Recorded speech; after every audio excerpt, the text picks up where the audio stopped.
The point today, even in the darkest time, God has not abandoned his people. Living in the presence of God is not something that Christians will only experience at some future date in the future. Look, God is with us right now. He says in Hebrews 13:5, "For he said, I will never leave thee, nor forsake thee." God is with us in the good and the joyous times. He is with us when life is hard and painful. Even in the darkest times of our lives, God is still with us, and he's working on our behalf for us. So today, if we want to know what's coming, we also need to prepare ourselves for what's coming. And today we are facing a war that is all around us. And this should not be a surprise attack like Pearl Harbor was to America, because there's an act of war that is against us. And one way that we can prevent that is by praying for one another. Because if we are not praying for ourselves or one another, we're left vulnerable for those times. And Ephesians 6:12 says, "We wrestle not against flesh and blood, but against principalities, against powers and rulers of darkness of this world, spiritual weaknesses in high places." Today we must first do what Paul said in verse Ephesians 6:11. Put on the whole armor of God, that we might be able to stand against the wiles of the devil. The wiles of the devils are all of the enemy's tricks to deceive his victims. That's you and me. So look, the armor is the resource given to us to destroy the wiles of the devil. The armor is meant to be used and put on at all times, because the devil's days are marked in number for destruction. So he's on the prowl to and fro throughout the whole earth 24/7. He's working overtime trying to catch you and me at our weakest points. And look, the armor includes the shield of faith, the helmet of salvation, the belt of truth, the breastplate of righteousness, and the boots for sharing the gospel, and the sword of the Spirit. But today we need to know how to use these weapons so that we can remain in that victory. Look, when the battles get tough and the road gets dark and gloomy, God's not going to abandon his children. But that's when the grace of God becomes our greatest strength. It helps us to see the path to follow and the light of his words that will guide us into the future. Let's get into today's lesson. We see here that Jesus and the disciples had gone up to Mount Olives overlooking Jerusalem, and Jesus had already told them that the temple would soon be destroyed, which sounded the alarm for them to ask questions from verse 3. When shall these things be? What shall be the signs of the coming of the end of the world? Now Jesus did not answer their second question about the signs that there would be at the second coming or the end of the world. In fact, he continued to address the first question about the destruction of the temple. He says in verse 15, "When ye therefore shall see the abomination of desolation spoken by Daniel the prophet, stand in the holy place, whereso readeth, let him understand it." Jesus had told his disciples, "When ye therefore see the abomination of desolations that was spoken by Daniel the prophet." Abomination means something regarded with disgust or hate. The desolation means it was a pitiful or sadness, grief, loneliness, devastating. It was ruins. It was the emptiness. And look, we all know that these verses 15 through 22 are describing an event related to the destruction of the temple in 70 AD and the capture of Israel and its people, in which the people would hate. They destroyed everything in the temple. So they would hate this with disgust. It left them in ruins, sadness, grief, and loneliness. And they felt pitiful and empty inside. See, that's where Satan wants us to be left, that no one cares, and we want to put all the blame on God for all the bad things that happen to us. Look, Christians, We ask a simple question oftentimes: why do bad things happen to us? Because we believe in Christ. But Jesus told the rich young ruler, "Why callest thou me good? For there is only one good, and that's the Father." The fact is, we're not good. We all have sinned and come short of the glory of God. Now, second of all, I want you to know this holy place here, it refers to the chamber in the temple just outside the Holy of Holies, or the innermost area of the temple. The high priest entered the holiest on that day of atonement, a day which that perfect lamb was to be sacrificed to cover the sins of the nation. First, it was to cover a person, and then a family, and then a nation. But Jesus became that ultimate and perfect sacrifice to cover the sins of the entire world. So, whosoever readeth, let him understand, was likely an encouragement for all the readers to take seriously the meaning of what Jesus' statement of those of Daniel, and to flee Jerusalem. When the Romans army were about to invade it, they was to flee to get out of the city as quickly as possible. Verse 16, it says, "Then let them which be in Judea flee into the mountains." Jesus also warned the people in Judea, when you see these events, then you must flee into the mountains. Judea is a place, its name simply meant Jewish.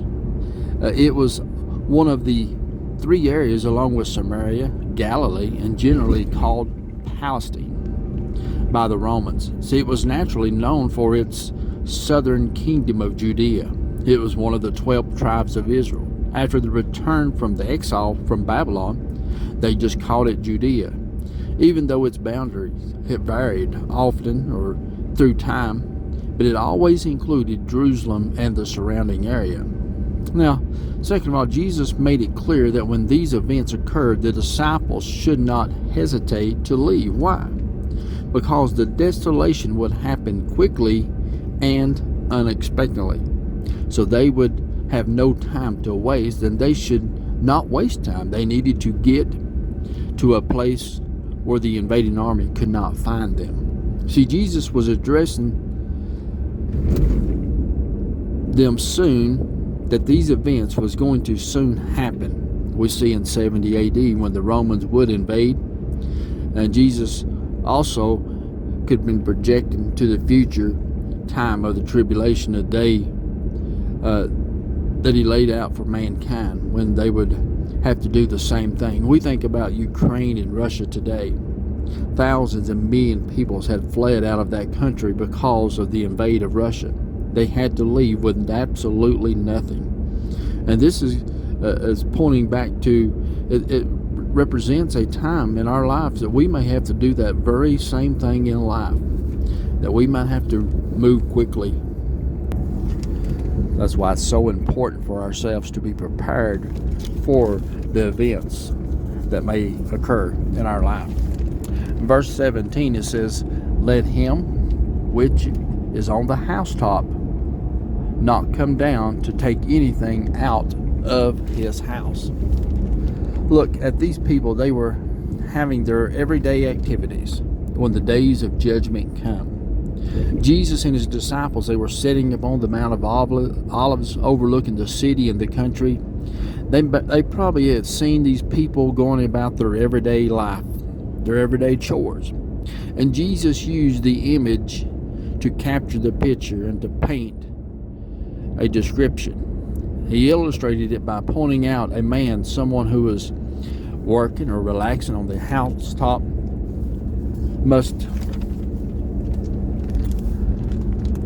common people in those times, they lived in a small home, and most of their homes would have a flat roof for cooking or small animals, but usually had an outdoor set of steps that was easy access to go up or down to the roof.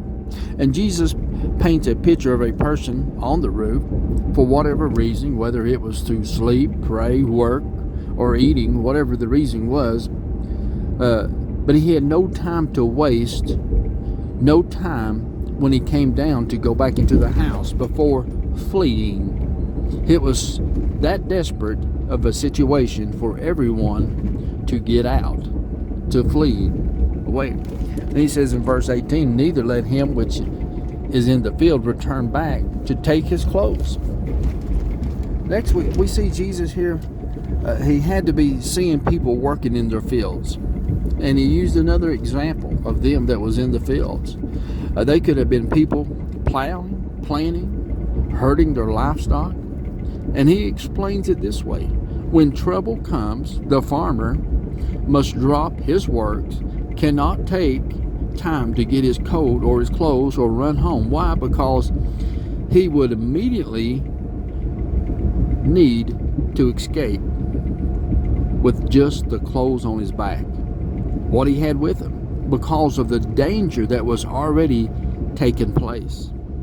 We see in Luke 17:26 and 27, as it is in the day of Noah, so shall it be in the days of the Son of Man. They did eat, they did drink, they was married, wives they were given in marriage, until the day of Noah entered the ark, and the floods came and destroyed them all. We see it said also likewise in the days of Lot. They eat, they drank, they bought, they sowed, they planted, they built. But that same day it rained fire and brimstone from heaven and destroyed them all. See, this is why it's so important to be ready at all times, because we know not the hour that troubles and tribulation comes in our life. It don't happen by a warning. Usually it happens by a surprise. Verse 19, he says, woe unto them that are with child, and to them that give suck in those days. Now Jesus changed to talking about the burden that it would be with some women. He said, woe unto them that are with child, and to them that give suck in those days. A pregnant woman, or a woman that carried a newborn baby in her arms, was the most vulnerable victims in this case, because her escape would be hindered by her situation. First of all, a pregnant woman would find it difficult to travel. Then a woman with a child would be burdened by the needs and cares of her child, especially nourishment. So the fate of the woman and her child, if captured, would be almost too horrible to even imagine. We hear of the news of Russia today, the Russian troops, as they are invading Ukraine, of how they're raping and killing women and children during this war. Here, yet Jesus knew that they must find some way to escape. Look, he himself had escaped from being murdered, as God had directed Mary and Joseph to leave, because they were killing all the male child under 3-year-old and under in Matthew 2. Verse 20, but pray ye that your flight be not in the winter, neither on the Sabbath day. Jesus also tells them another different situation here, that if their escape would happen in the winter due to rain, snow, it would make it harder to travel. In Palestine, the rain would create muddy roads that were impassable during this season. Then the days would be shorter, making it travel by night more dangerous. The second implication here was refuge would struggle if this occurred on the Sabbath. The Sabbath was a day of rest. God made holy because he rested on the seventh day of creation. And see, on the sixth day, as sun went down, it started the day of rest. And it ended on the seventh day as the sun went down. But Jesus points to those days of the strict Sabbath observance. The city gates were usually closed to prevent people from doing anything against the law of the Sabbath. A seventh-day journey was the distance of 2,000 cubits, or 5/8 of a mile, according to the rabbi. Jews considered this to be a legal walk on the Sabbath day. Then all of the city shops were closed on the Sabbath day. So in their desperate situation, they had no time to wait or waste for the shops to open. So Jesus told them to pray ye that your flight be not in the winter or on the Sabbath day. Jesus wanted to paint a picture of a sudden and unexpected and terrible event that would occur. The people in Jerusalem had to be ready at a moment's notice to make their getaway, to escape to the mountains. This would be their only hope for survival. Throughout history, it tells us that thousands of Jews were captured, enslaved, and even killed by the Romans in 70 AD. See, when God warns us of something, we should take heed to His words. It comes to pass. Our time is coming to an end one day, and we must be ready for our heavenly flight. Verse 21, For then shall a great tribulation, such as was not seen the beginning of the world to this time, nor ever shall be. We see in Job 2:2, it talks about a day of darkness and gloominess, a day of clouds, a day of thick clouds, a thick darkness, as the morning spread upon the mountains. A great people, strong, that had not seen the likes of, neither shall any more after it, even to the years of many generations. That word then here in this verse, it simply means at that moment shall be great tribulations. This was going to be so bad they needed to escape.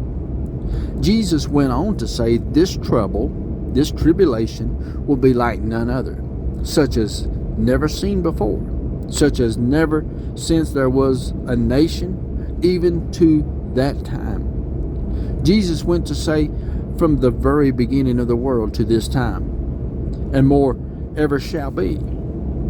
This comes from the prophet of Daniel of judgment that was to come. Daniel had foretold a period of desolation, of death, disease, and famine. Jesus borrowed his own words that he spoke through Daniel, which he had in mind the coming of the destruction of Jerusalem and the temple that the Romans destroyed in 70 AD. But it could also be looking into the future when persecution would be upon the believers, and it would become more and more as the end of time draws near.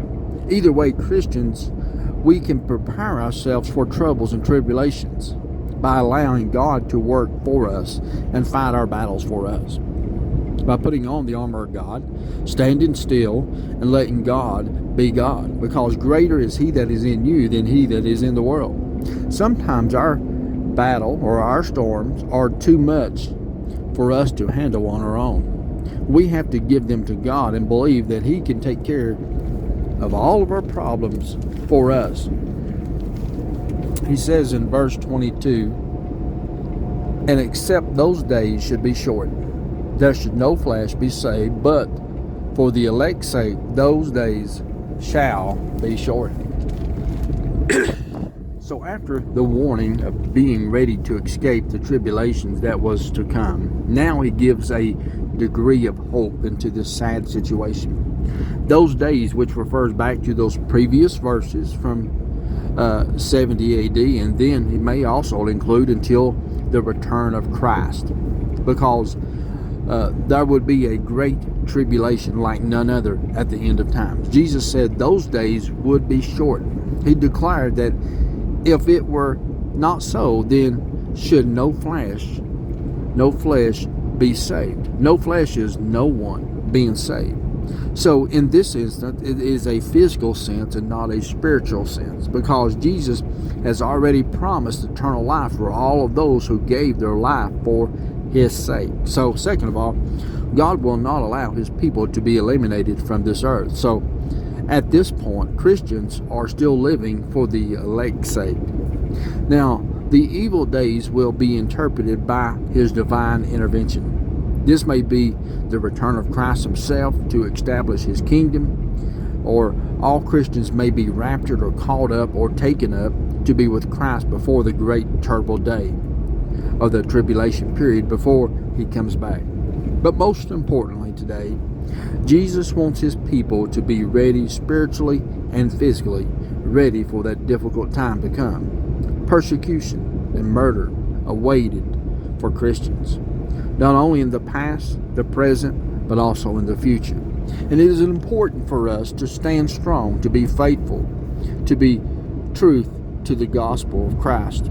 to endure the hardship as believers. We know that these things are coming to all of us, and we must be ready at a moment's notice. Acts 1:7 said, He said unto them, It is not for you to know the time or season which the Father had put in His own power. Today, we don't know what to expect, but we should not be caught off guard. That requires for us to be spiritually ready at all times. And then we must have encouraged ourselves by His words, by remembering that God has promised to be with us in both the good and bad times.